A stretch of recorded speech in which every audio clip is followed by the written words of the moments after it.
오늘은 창세기 38장 20절에서 30절까지 말씀 묵상하겠습니다.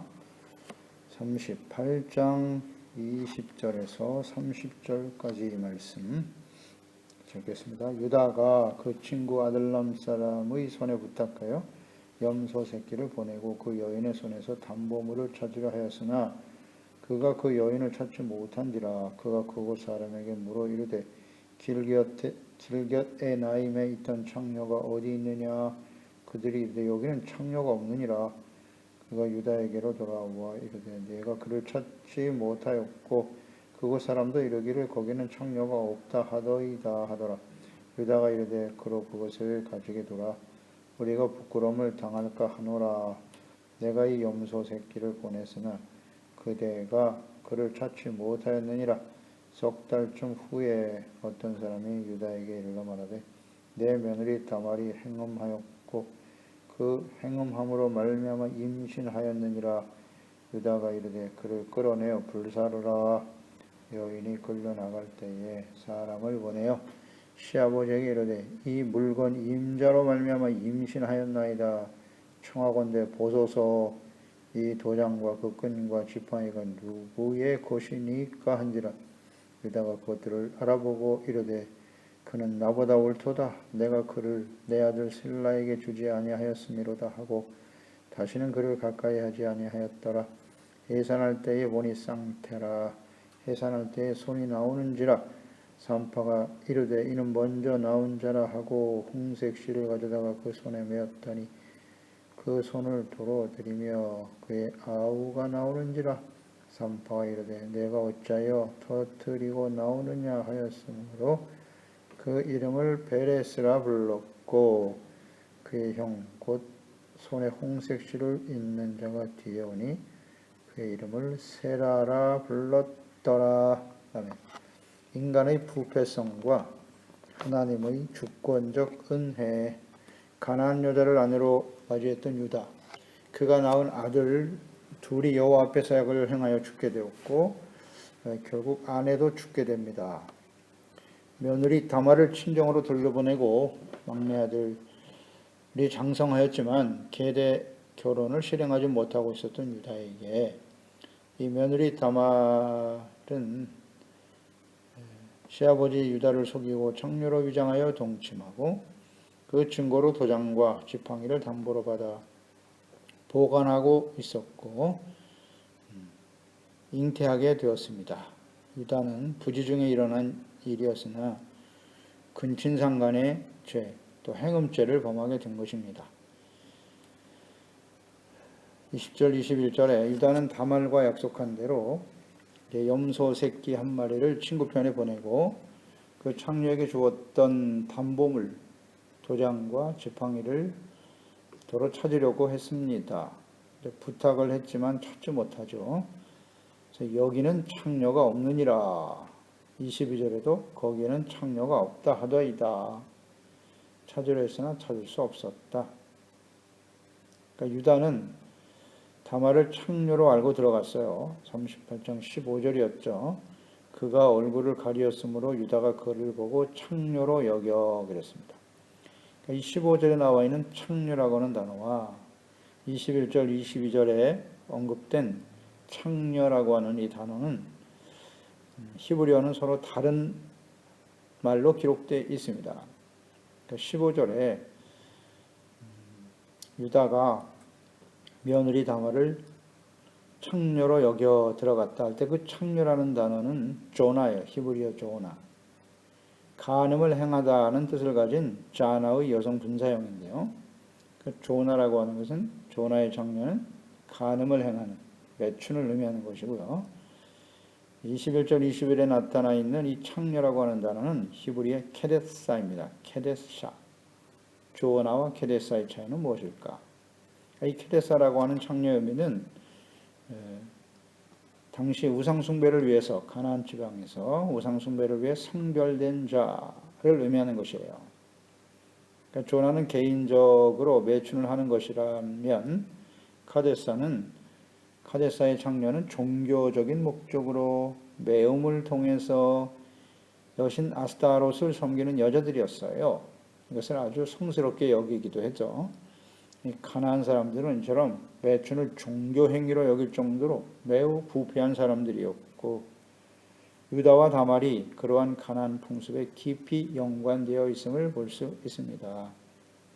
이러한 당시의 문화적 배경을 알고 이 사건을 묵상해 보면 왜 하나님께서 유다의 가나안 여자인 아내와 그의 아들들을 죽게 하셨고 그의 아들들이 아닌 며느리 다말을 통해서 후대를 계승하게 하셨는지 잘 알 수 있는 대목입니다.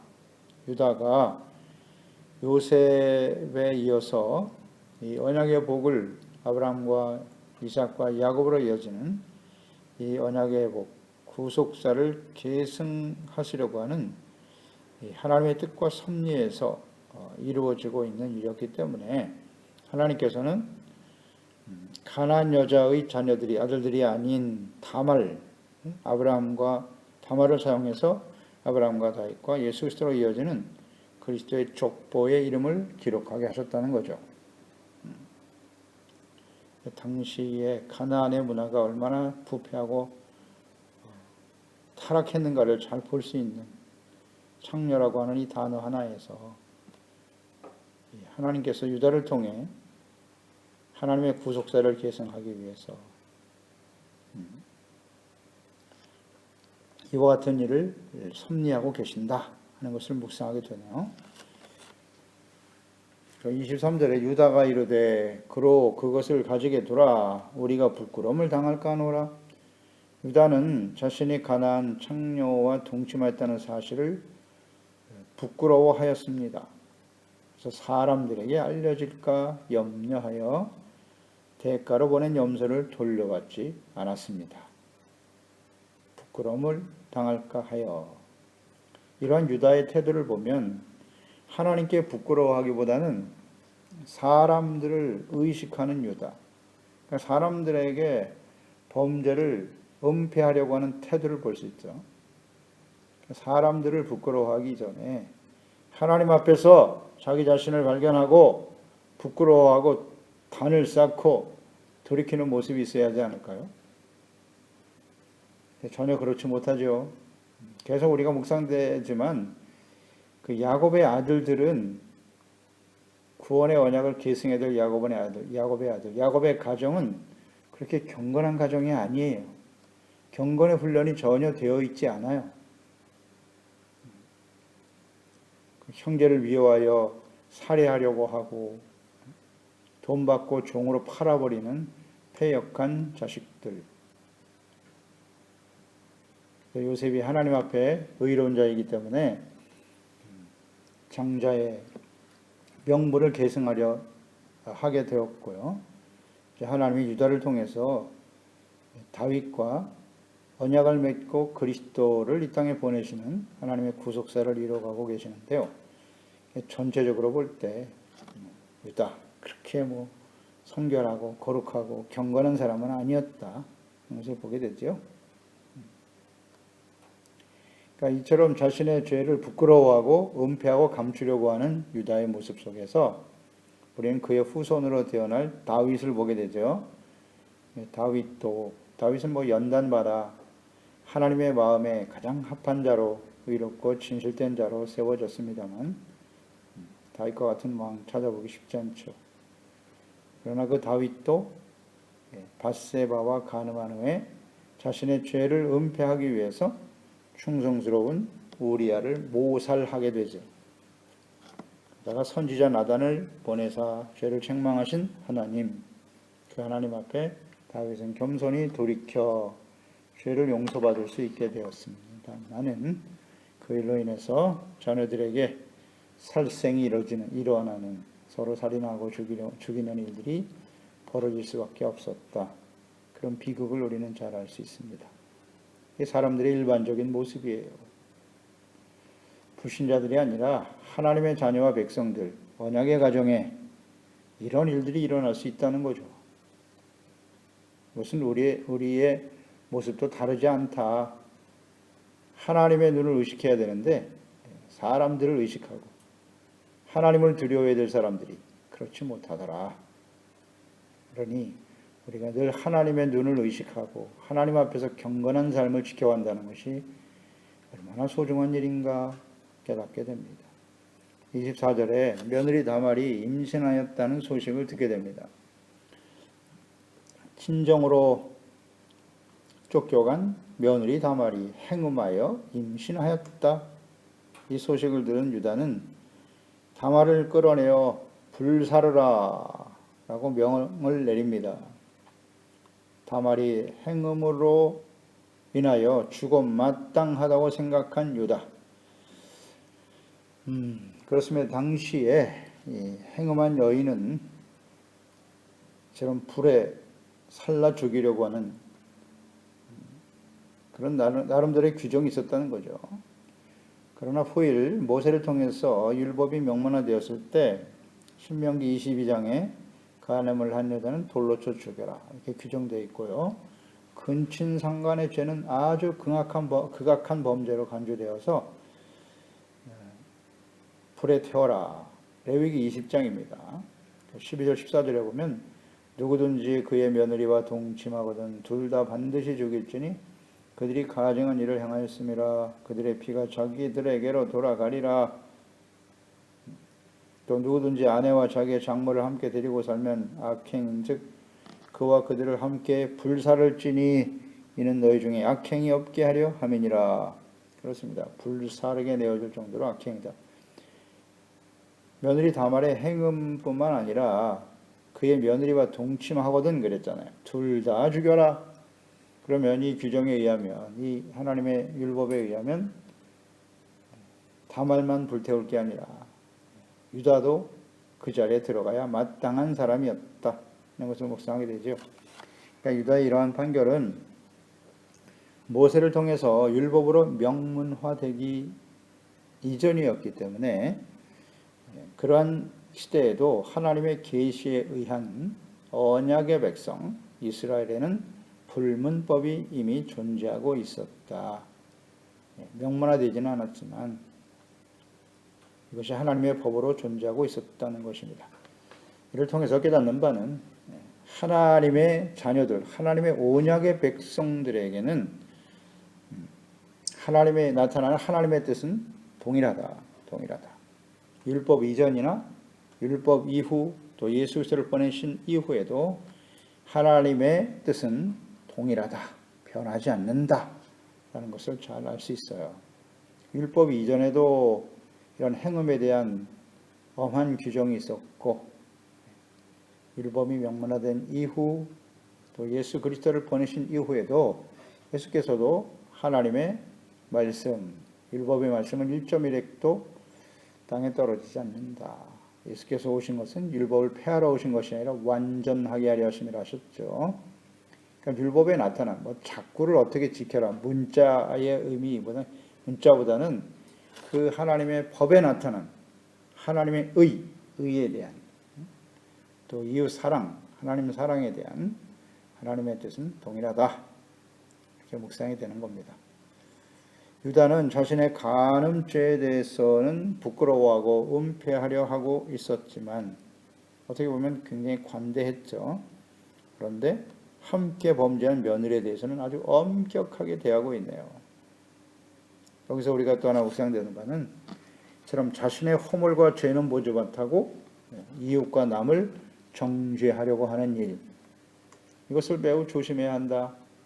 예수님께서 산상수훈에 말씀하셨죠. 마태복음 7장 1절로 5절입니다. 비판을 받지 아니하려거든 비판하지 말라. 너희가 비판하는 그 비판으로 너희가 비판을 받을 것이요 너희가 헤아리는 그 헤아림으로 너희가 헤아림을 받을 것이니라. 어찌하여 형제의 눈 속에 있는 티는 보고 내 눈 속에 있는 들보는 깨닫지 못하느냐. 보라 내 눈 속에 들보가 있는데 어찌하여 형제에게 말하기를 나로 내 눈 속에 있는 티를 빼게 하라 하겠느냐. 외식하는 자여 먼저 내 눈 속에서 들보를 빼어라. 그 후에야 밝히 보고 형제의 눈 속에서 티를 빼리라. 그렇습니다. 유다, 다말 율법에 의하면 둘 다 죽임을 당해야 마땅한데 아무리 부지 중에 일어난 일이라 할지라도 유다는 그 며느리의 죄에 대해서는 엄격하게 대하면서 자신의 죄에 대해서는 숨기고 관대하려고 하는, 자신의 눈에 들보는 빼어내지 못하는 그런 오류를 가지고 있었다. 이것은 모든 시대에 모든 하나님의 자녀 백성들에게 나타나는 현상이다. 누구나 그래요. 자신의 죄에 대해서는 관대하고 합리화시키고 이웃의 범죄에 대해서는 엄하게 대하려고 하는 교만하고 이기적이고 어리석은 태도죠. 예수님께서는 이것을 분명히 지적하고 계세요. 내 눈에 있는 들보를 먼저 빼라. 변하지 않는 진리입니다. 겸손해질 수밖에 없죠. 우리는 25절 26절에 유다에게 끌려온 다말은 유다로부터 받은 담보물을 제시하죠. 이 물건의 임자로 말미암아 임신하였도다. 그렇게 고백을 합니다.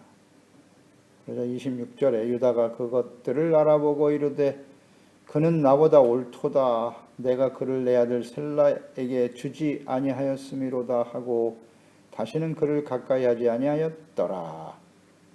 유다는 그 담보물을 확인하고 자신이 바로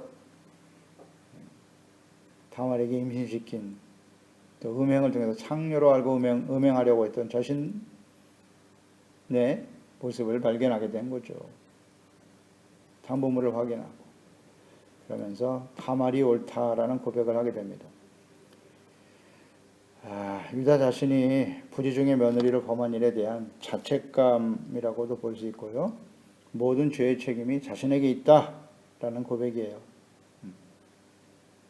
그러니까 자신의 죄를 인정하고 며느리를 용서하려고 하는 태도. 그러니까 자신이 계대 결혼을 시행하지 않았죠. 막내 아들 셀라가 장성했는데도 계대 결혼을 실행하지 못한 결과로 다말이 이와 같은 행동을 했구나. 나보다 낫다. 이런 고백을 하게 되는 거예요. 유다와 같이 자신의 죄와 허물을 먼저 살핀다면 결코 이웃을 정죄할 수 없다. 이렇게 묵상이 되죠. 예수님께서 그 현장에서 간음하다 잡혀온 여인을 대하시는 태도를 보게 되죠. 율법에 의하면 이 여자는 돌로 쳐 죽이라고 하였습니다. 당신은 어떻게 할 겁니까?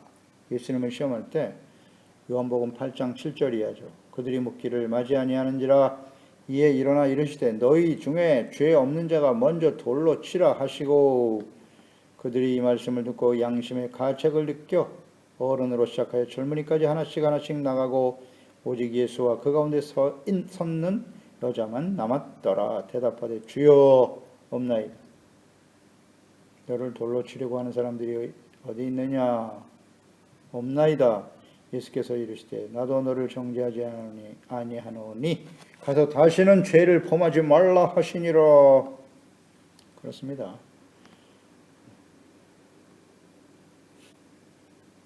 간음한 여인 돌로 칠 자격이 없다. 그 누구도. 예수님께서도 정죄하지 아니한다고 하셨고 다시는 그런 죄를 짓지 말라. 자신의 허물을 먼저 살피고 깨닫게 된다면 결코 이웃을 정죄할 수 없다는 것입니다.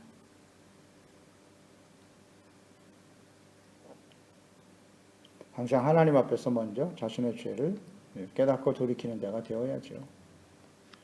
27절 30절에 유다를 통해서 임신한 다말은 쌍둥이를 낳게 되네요. 베레스와 세라를 낳았다. 먼저 세라의 손이 내밀어졌지만 먼저 나온 것은 베레스였다. 그래서 베레스가 유다의 장자가 됩니다. 그리고 다윗 왕의 조상이 되는 것이죠. 룻기 4장 18절 이하에 기록되어 있습니다. 베레스의 계보는 이러하니라. 베레스는 헤스론을 낳고 헤스론은 람을 낳았고 람은 암미나답을 낳았고 암미나답은 나손을 낳았고 나손은 살몬을 낳았고 살몬은 보아스를 낳았고 보아스는 오벳을 낳았고 오벳은 이새를 낳고 이새는 다윗을 낳았더라. 이렇게 유다를 통해 다말을 통해서 태어난 아들 베레스를 통하여 다윗이 태어나게 되고 다윗과의 언약을 통해 예수 그리스도가 이 땅에 태어나게 되는 것입니다. 오늘 말씀을 통해서 우리가 깨닫는 바는 유다가 가나안의 부패한 문화에 영향을 받아서 가나안 여인을 아내로 맞이하였고 행음과 근친상간의 죄를 범했지만 하나님께서는 은혜로 다말을 통해서 자녀를 출산하게 하셨고 이 하나님의 언약의 복을 계승하게 하셨다는 겁니다. 그러니까 유다의 범죄로 인하여 다말을 통해서 태어난 베레스죠. 베레스. 그러니까 죄 가운데 태어난 거예요. 그러나 그를 통해서 하나님의 구속사, 구원의 언약을 계승하게 하신 하나님의 주권적인 은혜죠. 은혜. 그러니까 모든 사람들은 아담과 하와의 후손들은 죄 가운데 태어나서 죄 가운데 살다가 죽을 수밖에 없는 사람들인데 그 모든 사람들을 베레스의 후손을 통해서 근친상간과 행음을 통해서 태어난 아들 베레스죠. 그 베레스의 후손들을 통해서 보내주신 하나님의 아들 예수 그리스도의 십자가의 죽으심과 부활을 통해서 죄사함 받게 하시고 의롭다함을 얻게 하시고 구원을 받아 하나님의 자녀들이 되게 하셨다. 이것은 하나님의 놀라운 은혜를 베풀어 주신 것임을 알 수 있습니다. 그렇습니다. 우리가 구원받고 의롭다함을 얻고 하나님의 자녀가 되는 것은 절대적인 하나님의 은혜입니다. 죄 가운데 태어난 우리들이 말입니다. 이런 은혜를 우리가 깨닫고 이 은혜를 받은 자는 하나님께 늘 감사하고 두렵고 떨리는 마음으로 겸손한 자세로 하나님과 그 말씀 앞에서 자신을 살피는 것이 중요하지 남들을 정죄하거나 비난하고 그럴 수 없습니다. 그럴 수 없습니다. 겸손한 자세로 은혜에 감사함으로 이 하나님의 은혜를 함께 나누는 종들이 되어야 할 것입니다.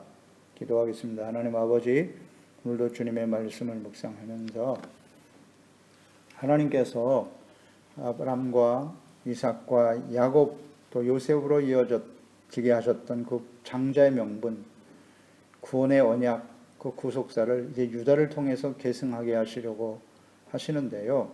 그 유다 역시 경건하지 못한 모습을 갖고 있었습니다. 행음과 근친상간을 통해서 태어난 그 며느리 다말을 통해서 태어난 아들 베레스를 통하여 다윗을 낳게 하시고 또 다윗이 하나님과의 언약을 통하여 예수 그리스도를 이 땅에 태어나게 하시는 하나님의 구속사를 이어가게 하셨는데요. 이 전체적으로 우리가 묵상해 보면 우리가 하나님 앞에 이처럼 죄 가운데 태어나서 죄로 인하여 영원히 죽을 수밖에 없는 저희들이지만 하나님께서 주권적인 은혜를 베푸사 우리를 구속하시고 용서하시고 의롭다함을 얻게 하시고 하나님의 자녀가 되게 하셨다는 것을 깊이 묵상하게 됩니다. 유다와 타말과 태어난 아들들이 거룩하고 의로운 자들이기 때문이 아니라 죄인임에도 불구하고 하나님께서 그와 같은 은혜를 베풀어 주셨다는 사실을 항상 기억하게 하여 주시옵소서. 우리가 아직 죄인 되었을 때 하나님의 아들 그리스도를 십자가에 죽게 하심으로써 하나님의 사랑을 우리에게 보여주셨는데요. 이 주님의 사랑과 은혜를 받은 자들로서 늘 겸손하게 하시고 항상 자신의 눈에 있는 들보를 먼저 깨닫게 하시고 이웃을 비판하거나 정죄하는 어리석은 일을 하지 않게 도와주시옵시고 이 하나님의 은혜를 감사하고 자랑하고 증거하는 저희들이 되게 하소서. 예수님의 이름으로 기도드리옵나이다. 아멘.